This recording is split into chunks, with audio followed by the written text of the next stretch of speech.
سب سے بڑا حادثہ جیب خالی ہو گئی۔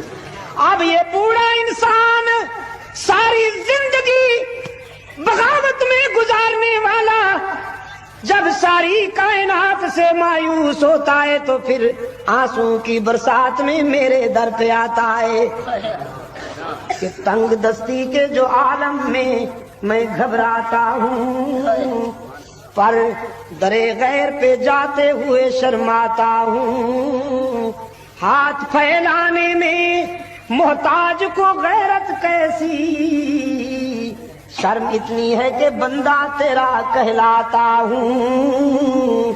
دیکھ میرے معبود، دامن میں تو کچھ نہیں ہے، تجھ سے مانگتے ہوئے بھی حیا آتی ہے کہ ساری زندگی خطاؤں میں گزر گئی، لیکن تجھے نہ پکاروں تو کہاں جاؤں، تیرے سوا تو میرا ہے ہی کوئی نہیں۔ رب العالمین نے فرمایا میرے محبوب، او میرے پیغمبر، اچھی طرح جانتا ہوں اس بوڑھے کو، لیکن آج اسے ٹھکرا دوں، اسے اپنے در سے بھگا دوں، میری رحمت گوارا نہیں کرتی کہ مجھے اس کے سفید بالوں سے حیا آ جاتی ہے۔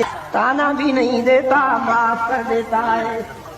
نافرمان بیٹا، اکلوتا بیٹا، سال ہا سال کے بعد جب شرمندہ ہو کر اپنے باپ کے پاس آتا ہے راضی کرنے، سب سے بڑا حادثہ جیب خالی ہو گئی۔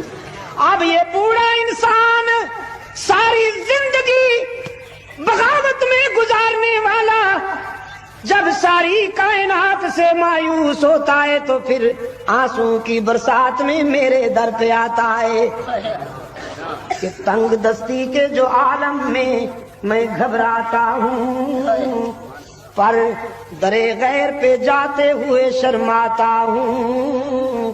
ہاتھ پھیلانے میں محتاج کو غیرت کیسی، شرم اتنی ہے کہ بندہ تیرا کہلاتا ہوں۔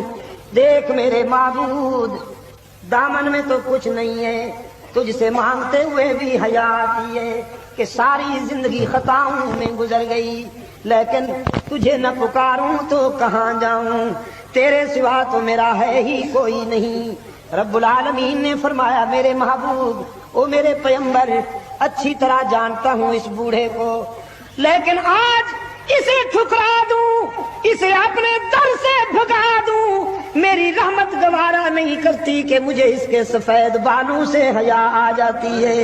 تانا بھی نہیں دیتا، معاف کر دیتا ہے۔ نافرمان بیٹا، اکلوتا بیٹا، سال ہا سال کے بعد جب شرمندہ ہو کر اپنے باپ کے پاس آتا ہے راضی کرنے